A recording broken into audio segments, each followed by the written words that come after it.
Magandang araw mga kapulutan. Ngayong araw, isang pulutang paborito ng tatay ko. Dinuguang isda talaga yung una niyang niluluto. Kaya re-recreate natin yon. At speaking of tatay, maraming salamat sa isa ko pang tatay na binigyan ako ng kutsilyo from Australia with love. Yan. Tayo Toy, thank you. Ang sarap naman yan. May gumatit, parang tingin ko mas maganda inihaw to. Laki. Ha? Laki. Ay, ang ganda ng kutsilyo. Ang talas. Kaya shoutout din pala natin, may gumatit yung ano, napakagandang si Madam. Shoutout mo naman, Diyos ko. Shoutout, Madam. Kakarga lang sa sasakyan, pagkababa. Binili mo na agad? Ay, naku, sabi ko, laking isda itong tuna na to. Sa Japan ba, mahal ba yung tuna? Sa Japan? Sasabihin ko na lang may gumatit sa'yo pag nakarating na ako ng Japan. Pero pansamantala, hindi. Mother yung tuna dun eh. Ha? Milyon. Milyon? Mm. Kasi may klase ng tuna may gumatit. Laki.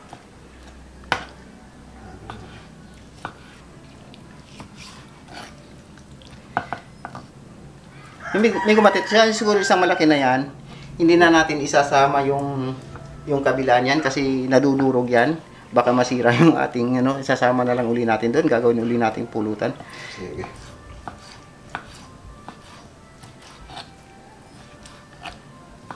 Ito tunay na dinuguan to mga kapulutan na dinuguang isda talaga kasi hindi ako gagamit dito ng dugo ng baboy. Gagamitin ko dito ay tunay na dugo ng isda. Yan naman yung... Nakalimutan ko na natawag dito matit, pero ito isa sa pinakamasarap. Ganda ng kutsilyo ni Master. Kulay puti. Pink. Ay, pink. Pink ba? Mm. Pero may mas maganda dyan. So, Yun o. Sa next na gagawin naman natin mga kapulutan ay i-blender natin tong namuong dugo ng isda. Ituna natin.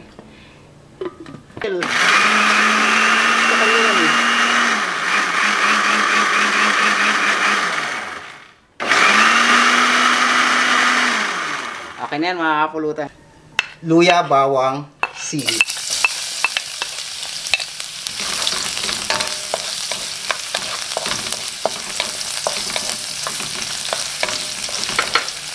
Sibuyas.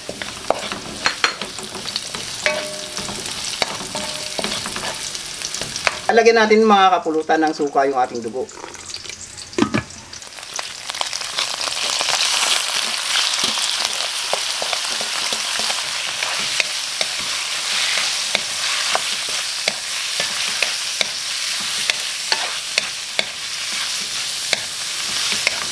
dami pala na.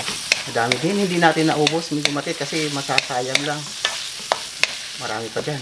So igigisa lang natin itong mga kapulutan, hayaan natin siyang magtubig. Pagka nagtubig, hayaan pa uli natin siyang magisa ng maayos hanggang sa ano yung lahat ng katas-katas niya nandyan, yung isa sa mga pinagmumulan ng lansa. So ito na nga yung sinasabi ko sa inyo mga kapulutan, yung nagmamantika. Tuyo na siya, ang laurel, pamintang buo, pamintang pino. Awas na siya. Ay, lamehang. Tubig. Konting asin. Kumukulo ng mga kapulutan at malambot na nga ito, lalagay na natin yung dugo.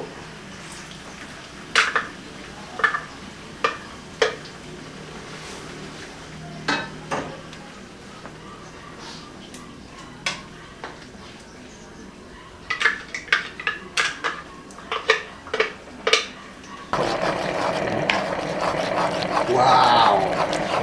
May gumatit. Ang lapot. Tanglad pa? Tanglad pa. Lagyan natin.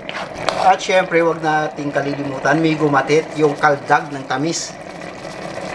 So, yan, may kaldag na tamis siya. Syempre, wag nating kakalimutan yung tanlad. Malaking tulong yan. Diniguan na diniguan ba? Yes. First time! First time in history ni Migo Matit. Lutong Nonoy Wanet. God.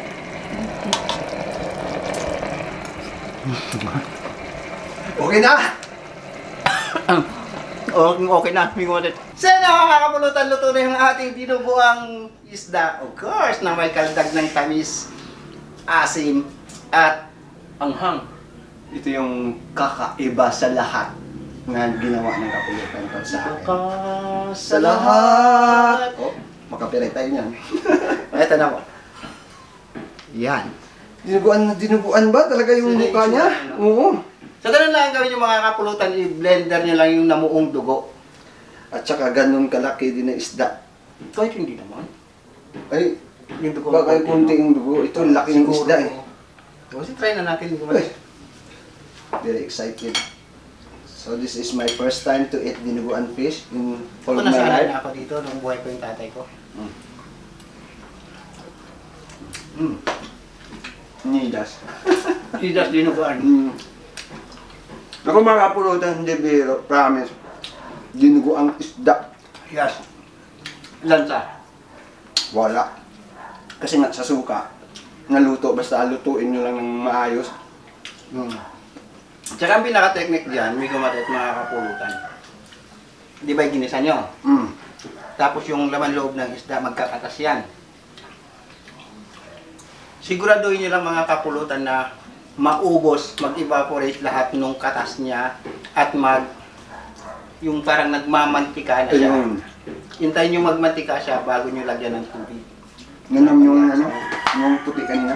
O yung bagaybay. Lagay ba? Yung atay, no? Malaman. Kita naman dito yan. Tsaka may kalimbahaw. Oh, Okay.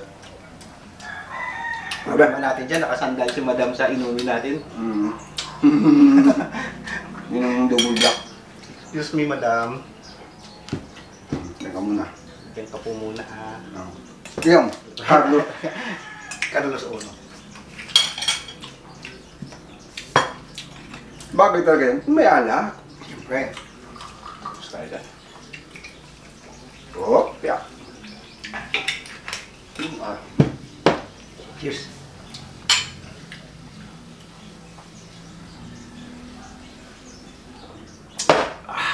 Wow!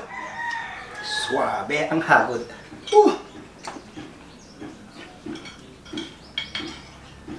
Yan ako.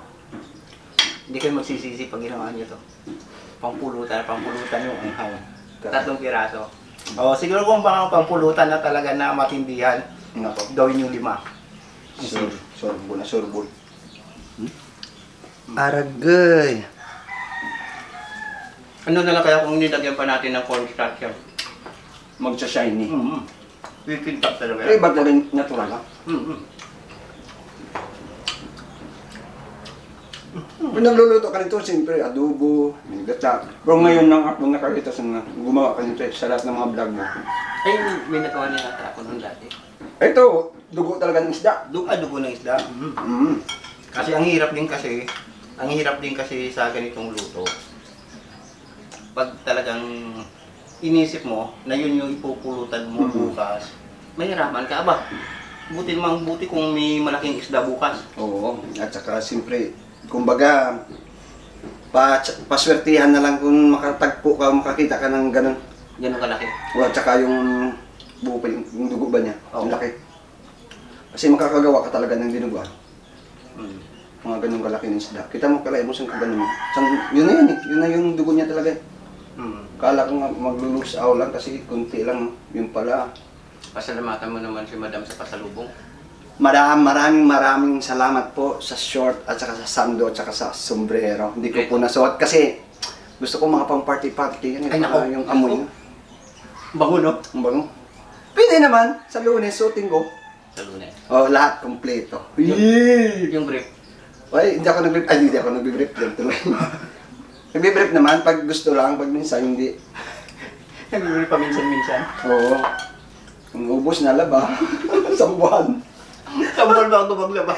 Yung iba, ABC na lang. Teka lang. Gwapo. Gwapo yung dinuguan mo, Master. Siyempre yung gumawa, gwapo. Yung katabi. Nilalabs, maganda. Ay, nakakain ang gitna.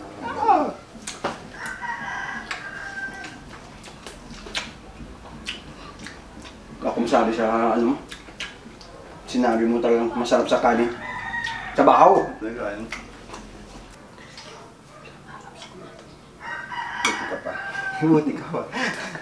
Bigyan mo naman ako. Kayakon mo ako. Si Matet, bigyan kita. Matet din pangalan. Nanam ng atay. Ako may atay. One more. One more. Okay. Gabs pulutan. First time ko na tumikim ng isda na dinuguan. Ito. Cheers.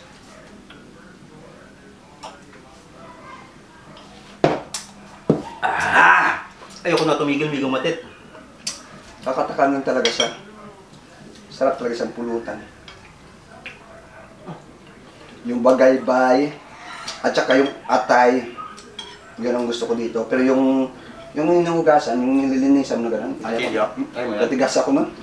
Tigas talaga yung ano nun. Matigas yun? Yun naman ang gusto ko. Ayun. Makunat-kunat. Maganda siguro kung ano mo siya doon. Barbecue mo. Ayoko, pwede. Yung makunat na yun. Pwede. I-barbecue mo. Basta marami lang. Pwede yan. Itong bagaybay, di ba? Sa Davao, sa Cebu, binabarbecue nila yan. Isda. Isda. Bagaybay ng isda. Babalutin mo ng tanlad.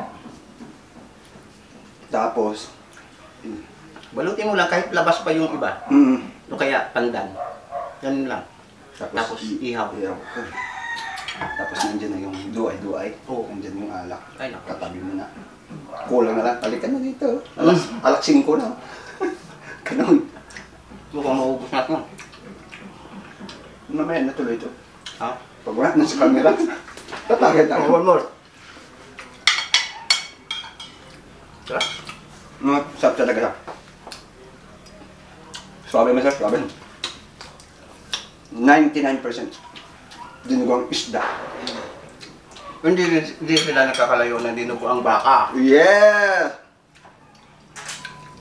Yung dinugo ang baka talaga yung malapit sa kanya. Hindi yung dinugo ang baboy. Ay, iba yung malapit sa kanida. Kagaya ko. Kanida, malapit kanida. Yung tatay pala kay Aling Nida na Yan, kay Aling Nida. Lalap talaga. Na masarap din magluto ng dinugo. Siyempre, bantog yan. Saka baka. Oo. Bantog. Sikat na sikat sa atin yan. Oo. Maraming salamat. Maraming salamat mga pulutan.